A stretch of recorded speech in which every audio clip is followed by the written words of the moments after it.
تعظیم امت پر واجب ہے۔ علمی اختلاف آپ کر سکتے ہیں، علم کے اندر رہتے ہوئے آپ سید سے اختلاف کر سکتے ہیں، آپ کے حضور علی جان یہ مسئلہ یوں نہیں ہوا۔ امام اعظم ابو حنیفہ رضی اللہ عنہ یہ فقہ پر ہم چلتے ہیں، فقہ حنفی، اہل تشریع فقہ جعفری مانتے ہیں، امام جعفر الصادق، بہت سارے مسائل پر اختلاف ہوئے، سادات کرام میں آپس میں اختلاف ہوئے، اختلاف رائے اپنی جگہ، لیکن اس اختلاف کو آپ کسی سید کی پگڑی پر اڑ ڈالیں، اور وہ سید یار جو اصلاً و نسلاً ہو، جس کے بارے میں ہلکے جملے استعمال کر اللہ تعالیٰ اپنے آپ کو جہنم کا ایندھن بنانا ہے۔ حضور نے ارشاد فرمایا میری اہل بیت کی شان میں وہی بکواس کرے گا جن میں 3 خامیاں ہوں گی، یا تو وہ حیثی ہوگا، یا منافق ہوگا، یا حرامی ہوگا۔ یہ میں نہیں کہہ رہا، حضور فرمایا یا تو وہ حیثی ہوگا، یا حرامی ہوگا، یا منافق ہوگا۔ سیدات کی شان تو راؤل ہو رہا ہے، تاجدار گولڈا پیر مہر علی شاہ سیدی و سندی اعلی حضرت، ان کو بھی اعلی حضرت کہا جاتا ہے۔ اللہ کے مطلب آپ کے سجادہ نشین جو بھی بنے ہوئے ہیں، پیر طریقت راہبر شریعت سید السادات پیر سید جامی شاہ صاحب دامت برکاتہ عالیہ نے ایک مسئلہ بیان کر دیا کہ ابو بکر صدیق رضی اللہ تعالی جناب سیدنا فاروق اعظم رضی اللہ تعالی کے القابات صدیق اکبر، حضرت عمر کو کہتے ہیں فاروق اعظم، انہوں نے کہی القابات حضرت مولا کائنات کے ہیں کہ مولا کائنات صدیق اکبر، مولا کائنات فاروق اعظم، تو کہا کہ مطلب اب وہ سید ہے نا، تو جب آپ سید سے بات کریں گے، ایک علمی گھرانے سے آپ جب بات کریں گے جس کی وضاحت ہے، جس کے گھرانے کی خدمات ہیں، جس کا نسب ہے، اللہ کی مدد، جس کی دین اسلام کے لیے قربانیاں ہیں، تو آپ بساری جملے استعمال نہیں کریں گے۔ اللہ کی مدد بساری جملے استعمال نہیں، آپ اختلاف رائے رکھیں گے، میں بھی وہ اختلاف مسئلہ آپ کے سامنے بیان کروں گا طریقے سے۔ تو انہوں نے ایک مسئلہ بیان کرتے صدیق اکبر اور فاروق اعظم کے حوالے سے سوشل میڈیا پر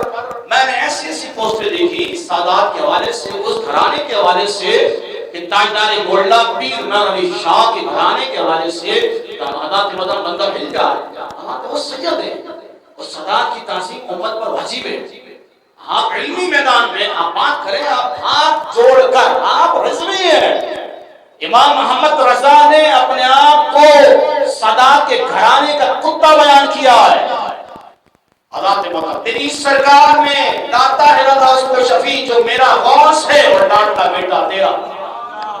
پیر مہر علی شاہ کا نسب پاک غوث اعظم شیخ عبدالقادر جیلانی سے ملتا۔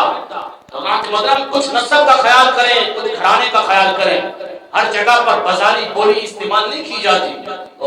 پیر طریقت راہبر شریعت پیر سید جامی شاہ صاحب دامت برکاتہ عالیہ نے بیان کیا تو ہم اس مسئلے پر اختلاف رائے رکھتے ہیں اور آپ ہی کے گھرانے سے رکھتے ہیں۔ میرے سامنے تصفیہ مابین سنی و شیعہ یہ کتاب ہے۔ اللہ کے مطلب اب ہم قبلہ جامی صاحب کے قدموں پہ ہاتھ رکھ کے عرض کرتے ہیں حضور اس وقت امت فکروں کے متحمل نہیں، آپ اس وقت امت کو ایک کریں، اور آپ کے گھرانے وہ گھرانہ ہے جس سے لوگوں کی عقیدتوں کا مرکز ہے، محبتوں کا مرکز، ان عقیدتوں کو اور محبتوں کو آپ ختم نہ کریں۔ آپ کے جد اعلیٰ تاجدار گولڈا پیر مہر علی شاہ صاحب علیہ رحمہ نے اپنی کتاب تصفیہ مابین سنی و شیعہ میں یہ مسئلہ بیان کر دیا کہ جہاں جہاں ابو بکر رضی اللہ تعالیٰ کا نام آیا وہاں پر صدیق اکبر، جہاں پہ حضرت عمر کا نام ہے وہاں کا فاروق اعظم۔ تو آپ عوام الناس سے نہ پوچھیں حضور علی جا آپ سید ہیں، آپ سید بادشاہ ہیں، آپ لوگوں سے نہ پوچھیں کہ صدیق اکبر کون، فاروق اعظم کون۔ آپ کو اللہ رب العالمین نے جس کی وجہ سے عزتوں کے تاج عطا کیے وہ تاجدار گولڈا پیر مہر علی شاہ کی کتاب آپ پڑھ لیجئے، اس میں پیر مہر علی شاہ صاحب نے مسئلہ کلیئر کر دیا۔ اس امت کا